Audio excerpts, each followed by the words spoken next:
Lo que no te dijeron sobre la Torre Eiffel. A finales del siglo XIX, París era el corazón de la cultura europea.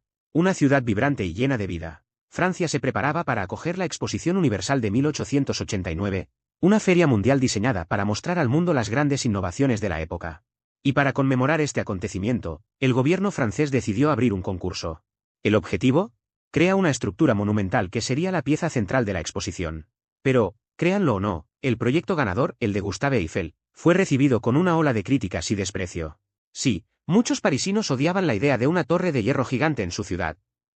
Imagínese la escena, un grupo de artistas e intelectuales de renombre de la época, entre ellos nombres como Guy de Maupassant, Alexandre Dumas Filo y Charles Gounod, firmando una petición contra la construcción de la torre, calificándola de una pesadilla metálica, que desfiguraría el horizonte parisino. No vieron la torre como una maravilla arquitectónica, sino como un monstruo de hierro, una aberración visual que destruiría la belleza de París. Y el debate no terminó ahí, enardeció a la opinión pública y generó acaloradas discusiones en cafés, periódicos y salones de arte. Mientras Gustave Eiffel se preparaba para comenzar los trabajos de construcción, enfrentó una enorme presión. No solo de críticos y artistas, sino también de políticos y ciudadanos de a pie. La tensión era tan grande que algunos comenzaron a especular que el proyecto podría ser algún tipo de fraude, una forma de que Eiffel se enriquecerá a expensas del gobierno. Y, con ello, empezaron a surgir rumores de sabotajes, intentos secretos de impedir que las obras avanzaran. ¿Te imaginas el drama? La ciudad entera estaba dividida entre aquellos que querían revertir la idea antes de que despegara y los pocos, que creían en el innovador proyecto de Eiffel. Y aquí es donde la historia empieza a volverse aún más intrigante. Lo que pocos saben es que, detrás de escena, hubo intereses ocultos y negociaciones secretas que influyeron en la construcción de la torre. ¿Será que la Torre Eiffel se salvó por un juego de intereses políticos? ¿O será que Gustave Eiffel tenía trucos bajo la manga que nadie conocía? Así que quédate hasta el final del vídeo para no perderte ningún detalle. Deja un me gusta y suscríbete al canal. Los primeros pasos en la construcción de la torre fueron meticulosos y llenos de riesgos. Gustave Eiffel y su equipo se enfrentaron a dificultades técnicas que podrían haber arruinado el proyecto desde el principio. Cada una de las 18.038 piezas de hierro forjado tuvo que ensamblarse con precisión milimétrica para garantizar que la torre pudiera soportar el peso colosal y los fuertes vientos de París. Y para empeorar las cosas, el terreno sobre el que se construiría la torre era inestable, lo que presentaba desafíos de ingeniería adicionales. Fue una verdadera pesadilla logística. Y el escenario en la obra era intenso, imaginemos a cientos de trabajadores trabajando en turnos agotadores, muchos de ellos sin experiencia previa en construcciones a gran escala. Necesitaban escalar alturas vertiginosas, sin el equipo de seguridad que conocemos hoy. No era raro escuchar historias de trabajadores que se enfrentaban diariamente al peligro de caídas, accidentes y lesiones graves.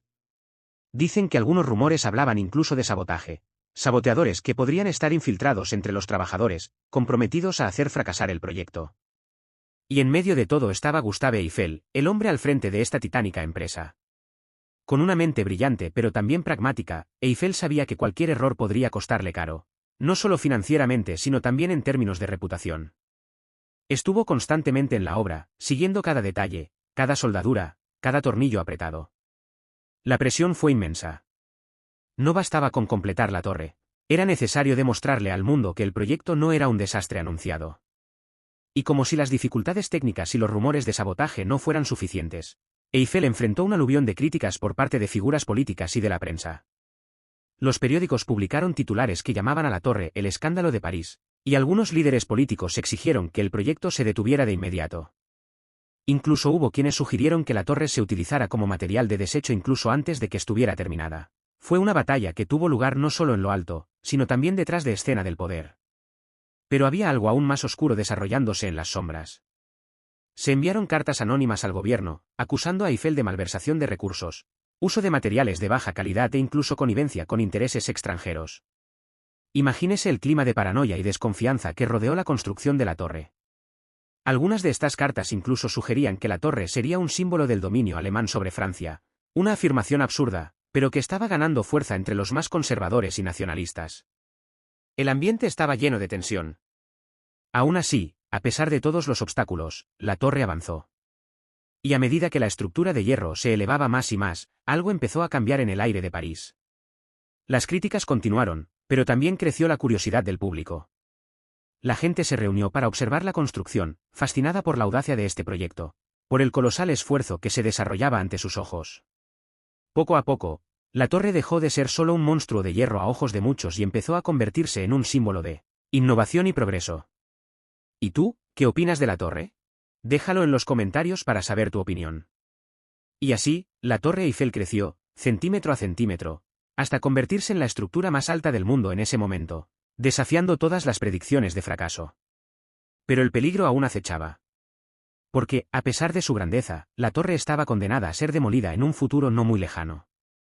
Sí, has oído bien, la propia Torre Eiffel, que ya empezaba a conquistar el corazón de los parisinos, estaba prevista para ser derribada después de la Exposición Universal de 1889. Ese era el plan original. La torre había sido diseñada para ser una instalación temporal, con solo una licencia de 20 años para permanecer en pie. Pasado este plazo, sería desmantelado y vendido como chatarra.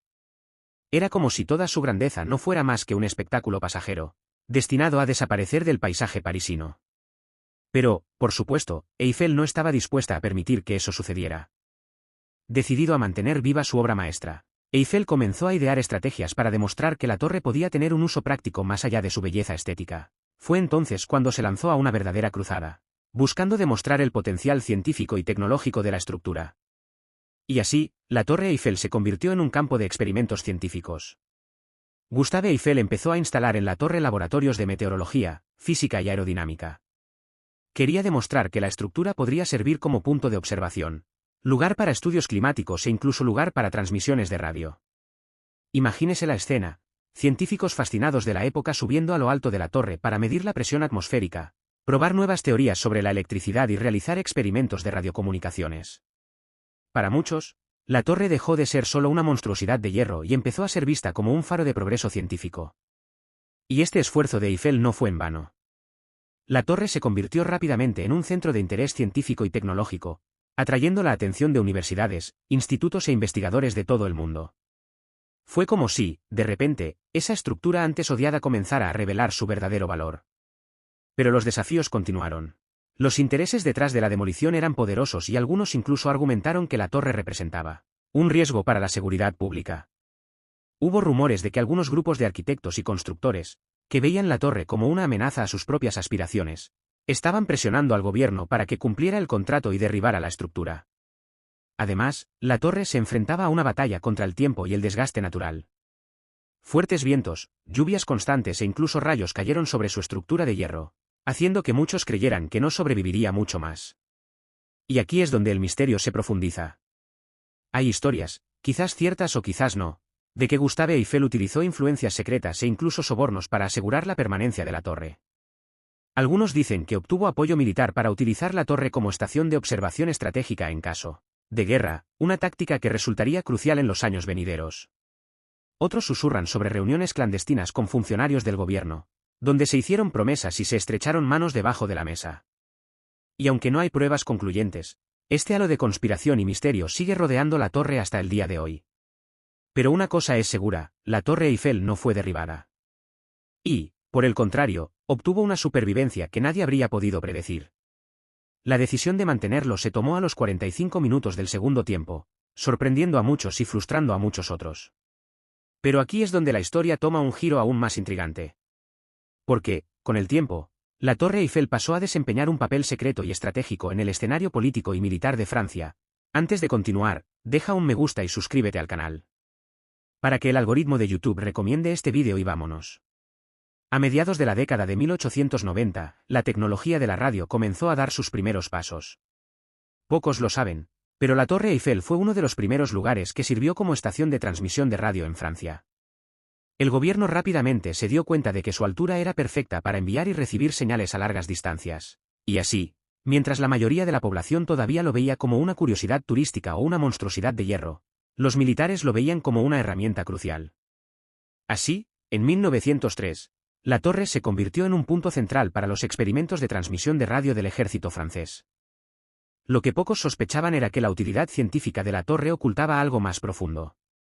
Se dice que Gustave Eiffel estuvo en contacto directo con funcionarios de alto rango, brindándoles información sobre los movimientos militares de otras naciones. Las transmisiones que salían de la torre no eran solo para fines de investigación, eran mensajes cifrados que contenían secretos de Estado. Se informa que jugó un papel vital en la interceptación de las comunicaciones enemigas durante la Primera Guerra Mundial. salvando vidas y dando forma a la estrategia. Y el misterio continúa. Hay quienes afirman que la Torre Eiffel albergaba equipos de espionaje altamente secretos, disfrazados de antenas de radio y dispositivos meteorológicos. Supuestamente, estas máquinas eran capaces de interceptar transmisiones de radio de países rivales, dando a Francia una ventaja estratégica vital. Algunas historias cuentan que durante los años de la guerra, se capturaron espías que intentaban infiltrarse en la torre, disfrazados de trabajadores o visitantes inocentes. La torre, aparentemente abierta al público, estaba bajo vigilancia constante y la seguridad a su alrededor era estricta, mucho más de lo que uno esperaría de una simple atracción turística. Y entonces llegamos a lo que muchos llaman el punto más misterioso de todos, la habitación secreta. Dentro de la Torre Eiffel, en el segundo nivel, hay una sala que no está abierta al público. A pocos se les permite entrar, y aún menos saben lo que realmente sucede dentro.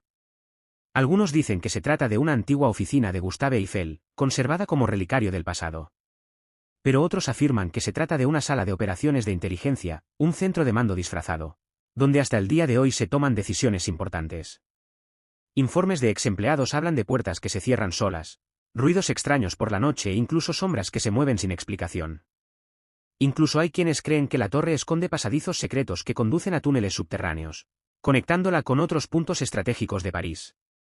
¿Podría esta estructura aparentemente inofensiva esconder una red de conspiraciones mucho más grande de lo que imaginamos? Pero cuéntame, ¿qué te pareció este vídeo? Comenta en los comentarios y quiero saber tu opinión y deja un me gusta y suscríbete al canal para no perderte nada.